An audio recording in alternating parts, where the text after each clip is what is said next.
first! Paimon's story is finished! Let's go see Albedo again!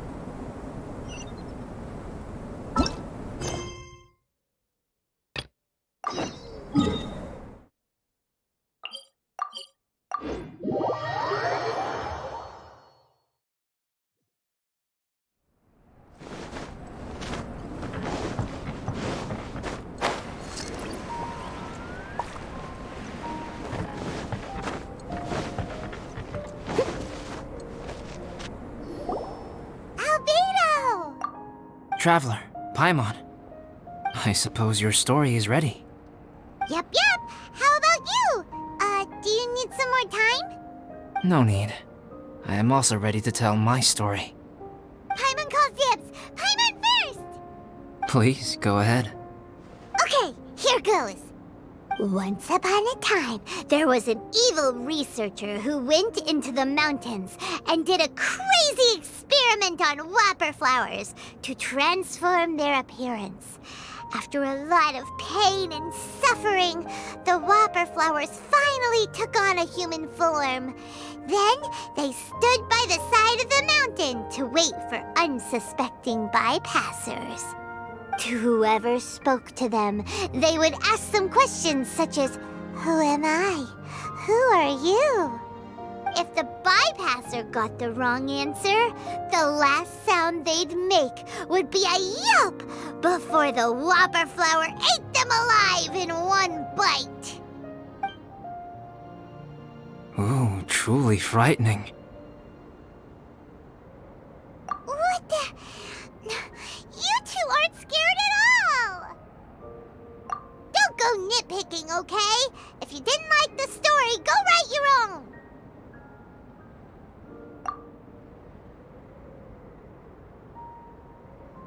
In other words, the whopper flowers would ambush and then completely replace their victims. And then what? Go back to where the person lives?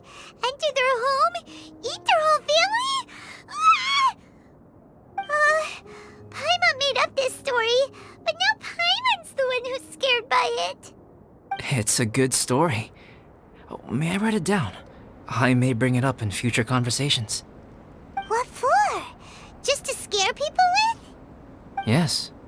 You've got a real mean streak, Albedo. Mine is a little longer than yours. It starts with an alchemist. A great alchemist once created Subject 1. Subject 1 was her proudest achievement, and successfully blended into human society. No one ever would have thought that this friend of theirs was in fact a synthetic human.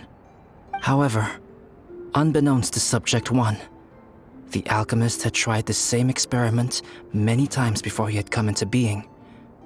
Some of the rejects from failed experiments had been discarded, but had not died. Subject 2 was one such failed experiment.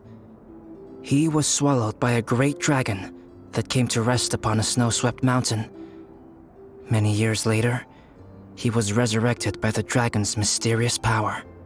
He saw all kinds of people on the mountain, including Subject 1, who had somehow miraculously blended in among them. Never in Subject 2's wildest imagination had he thought it possible for experimental life forms such as they to deceive everyone so successfully. He saw the way humans accepted Subject 1 as a friend, witnessed their affection as they addressed him by name. This was what Subject 2 wanted.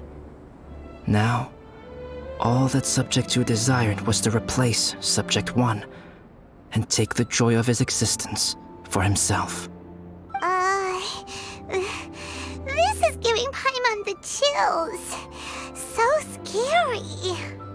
Subject 2 began to unfold his plan. He stole Subject 1's books and notes and studied all that Subject 1 had learned from the alchemist. Subject 2 was highly intelligent, and he learned quickly. He changed his face into an exact replica of Subject 1's face. Then, he found a plant with mimicry capabilities and transformed it using dragon blood and alchemy. And so, not only did Subject 2 transform his own appearance to perfectly match that of Subject 1, he also created a third entity, Subject 3. What? There's 3 of them now? But Subject 2 wanted to become a perfected human. So, he erased a mark in both his and Subject 3's necks. For these marks were symbols of imperfection. In my view, it was probably a subconscious act, an instinct. He so desperately craved to become a perfect human being that he forgot something. Human beings are defined by their flaws. Subject 2's plan was meticulously crafted. Subject 3 would draw Subject 1's attention. After Subject 1 disposed of Subject 3, he would assume the threat had now disappeared and would let his guard down. The next moment that Subject 1 was alone, Subject 2 would make his move. He would eliminate Subject 1 and become the only one remaining. He would secretly replace the Subject 1 of everyone's memories and inherit his identity, residence, clothing, sword, name, and friends. People would have no idea that the individual they knew had become somebody else from one day to the next. This is way too scary. Paimon's never gonna be able to trust anyone again. But just before Subject 2 could carry out his plan, a unique stranger entered the mix. Subject 2 tried to make contact with this person, but found that they could somehow sense he was different from Subject 1. What's wrong? Are you scared? What happened then? What happened to the stranger? He became a new stage in Subject 2's plan. One more person that Subject 2 had to dispose of. It's as if there were 3 identical roses in a garden. Only one of the 3 was a fine specimen, while the other 2 were defective specimens that bore poisonous thorns. In all the world, only the gardener who tended to them could tell which was the good specimen. People do not like poisonous plants. Only a perfect rose can fetch a high price. If the inferior specimens wanted to conceal the fact of their worthlessness, they would have to take the gardener out of the picture, using their poisonous thorns. This is exactly what Subject 2 was thinking. So, he hid in the shadows and waited patiently. Maybe soon, he would get his chance to become truly human.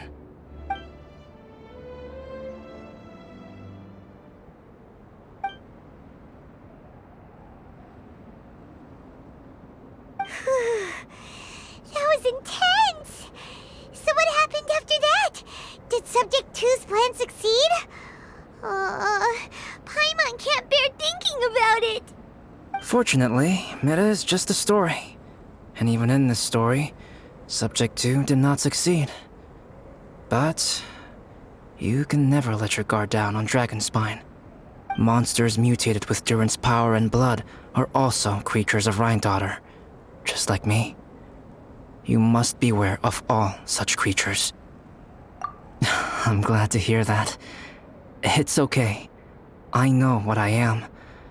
You and I are both different, so there is no need for me to hide the truth from you.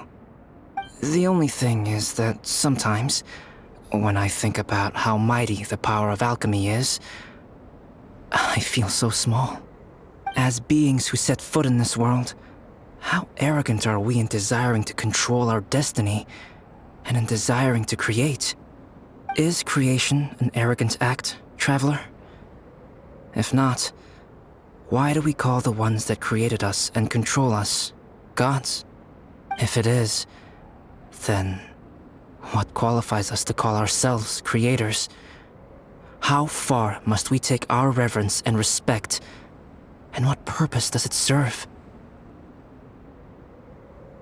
Nothing special, but whenever I think about it, I feel a twinge of grief. Poor Albedo. Hello? Traveler, are you here? Hey, is that Amber? Thought we might find you here. We're here to deliver a message from Cyrus. There's gonna be a big event down at the base camp, and they want you there too, Traveler. Winter camp is nearing its end. Apparently, even provisional instructors are required to attend. Looks like we need to go, Albedo. Bye for now. Then I won't keep you. I have some things to attend to here, so forgive me for not seeing you down. Don't worry about it. There have been no issues getting up and down the mountain recently. Is everyone ready? Let's not keep them waiting.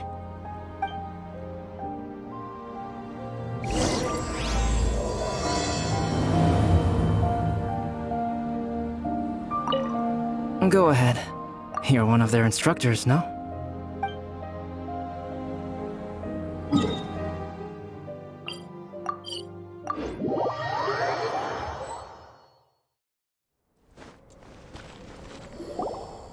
Huh? Who is this guy? Allow me to introduce Yozerv. He's Joel's father. Dad, this is that traveler I was telling you about. The traveler's helped me out loads in the past, and this time we even built a snowman together. Joel has told me everything about you. I can't thank you enough. Wow, this is amazing! Wait a second. Why is Cyrus discreetly wiping tears away? And what is Pallid doing here? Pallid is the hero of the hour this time. Go on, Pallid. Tell us what happened in your own words. Okay. The weather was fine on that fateful day, and I had a feeling that Lady Luck was smiling down on me. So I trusted my gut and set off to explore somewhere new, somewhere dangerous. Because where there is great danger, there is also great treasure. Why does this sound so hard to believe? But I had only been away from the group for a short while when I fell down a slope and just started rolling. Uh-oh. Did my bad luck rub off on him when we ran into each other on the mountain? The place I fell to was somewhere I didn't recognize, and I'd sustained a few injuries. I remember thinking to myself, this is the worst luck I've ever had in my whole life. Then I met Yozerv. He'd heard the sound of me falling and came out to see what was going on. Huh? Wow, so it was completely by chance then. I thought he must have been someone from the Adventurers Guild here for the event, but after a few words of conversation, it was clear that he was having memory problems. He didn't even know his own name. The temperature was freezing, and there was no time to deal with all that there and then, so I convinced him to come back to the camp with me and figure everything else out after we got there. We got back to the camp, ran into Joel, and the moment he saw him, he froze for a second with this completely stunned expression on his face, and then he started crying out, "Dad! Dad!" That's when Yozerv suddenly started to remember. My memory has still not fully recovered, but Joel and his mother, they are the only ones that I will not, no, that I cannot forget. Daddy. Daddy's right here, Joel. Daddy's right here. Yozerf, don't you remember anything else at all? The poor princess, feeding the foxes? I'm sorry. I have no recollection. Maybe it's because of the head trauma. I'm not sure. I woke up and found myself covered in blood. My things were gone, and there was nothing to indicate who I was or how I got there. I crawled into a cave and settled in for a slow recovery. After my legs and feet were a little better, my hunting skills were what kept me alive. Dad, I was so worried about you. I'm all right now, Joel. Oh, don't cry. Daddy's not going anywhere. I'm here to stay. Oh, this is good. This is good. You know what, though? I definitely think my luck got worse after running into Benin on that mountain. I knew it. I just... No. I just meant if it weren't for you, there's no way I ever would have run into Yozerv on a mountain this huge. Besides, we got back safely, didn't we? So don't blame yourself. Maybe sometimes miracles can only happen when you get just unlucky enough. Pallid. When did you become such a smooth talker, huh? Huh? Am I? I was just telling the truth. Oh, yeah. I want to say thank you to the Traveler, Uncle Cyrus, Auntie Eula, and Auntie Amber. Thanks, everyone. You all helped look after me, and I will always remember it. But I guess I can't take the snowman with me, or it'll melt once it leaves Dragonspine. It's such a shame. Oh, I can help with that. One moment. Huh? Eula? Here, take this. It's powdered rime. Just add it to your snowman, and it will never melt. Wow! Really? Oh, this is awesome! You're the best, Auntie Eula! Dad, I have an unmeltable snowman now! How cool is that? How can I ever repay you all? Thank you all. Thank you from the bottom of my heart. Dad, I want to go move the snowman. Can we do it now, please? Okay. I'll be leaving with Joel now. I'm sure I'll see you all another day. Very well, very well. It's time for Pallet and I to have another discussion concerning his breaches of adventurer discipline. Huh? But Cyrus, I think I kind of made up for my mistakes this time, you know? See you guys! Oh, I made this for you and Amber. Think of it as a winter souvenir. Aw, are you sure? This must be really important to you. Come on now, just take it. No need to make such a fuss. Wow! Now our snowman won't melt either! Great! You're welcome. Just keep it. That's all I ask. Amber and I have some business to attend to now. See you later. See you! Everyone's gone. Seems like they've all got their own stuff to do now. Oh! You know what? We've been on Dragonspine all this time, and somehow Paimon still forgot to ask Albedo about how to make a fruit juicifier machine that could keep the juice fresh. Maybe we should try Timaeus again. He does seem pretty eager to please after all.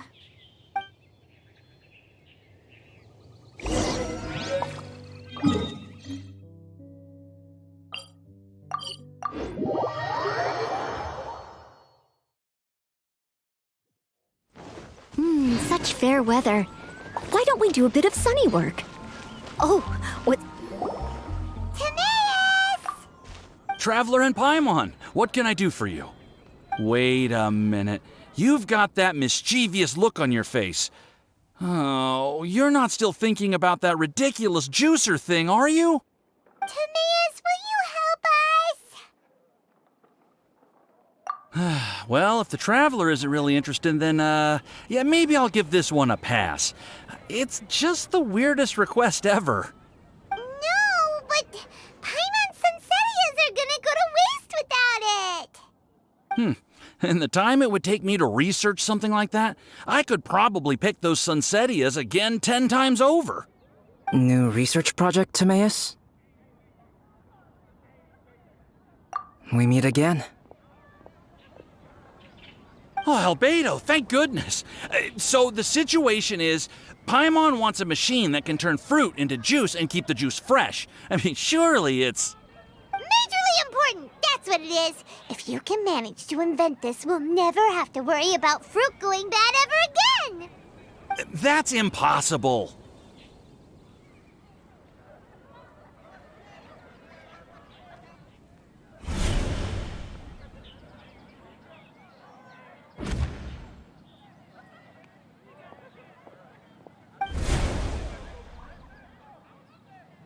Turning fruit into juice is not hard, but keeping it fresh is more difficult. But if you simply want to keep the fruit from rotting, there are many ways to achieve this. Right, Traveler?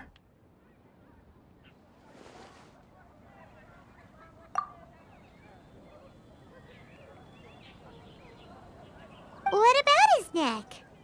What's wrong? Is there something on my neck? From the look on your face, It's as if you thought I just played a practical joke on you that was in exceedingly poor taste.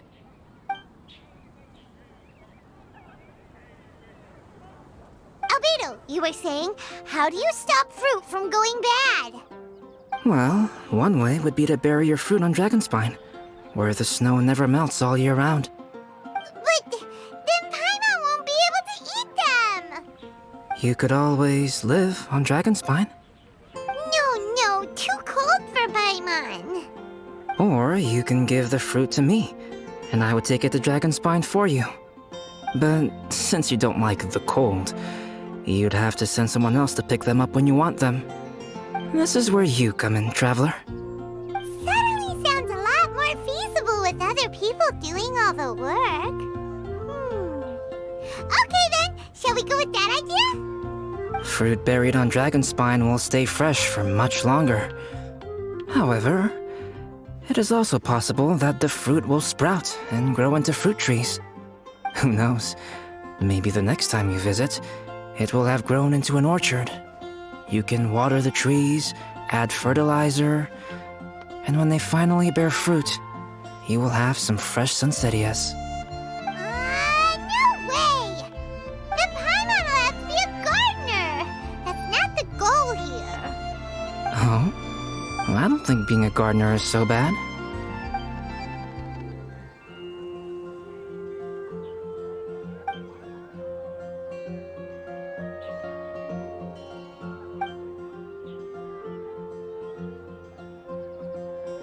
Albedo! Stop trying to get your hands on Paimon's super sweet sensitas! It bothers you, does it? Of course it bothers Paimon! They are the rarest, super duper sweetest sensitas ever! And they're not for you! Okay, but they're just Sunsettias. I think you're only so attached to them because you don't have much fruit of this quality in your possession. When someone's pockets are full and their spirit is fulfilled, they don't easily fall prey to this kind of yearning. Really?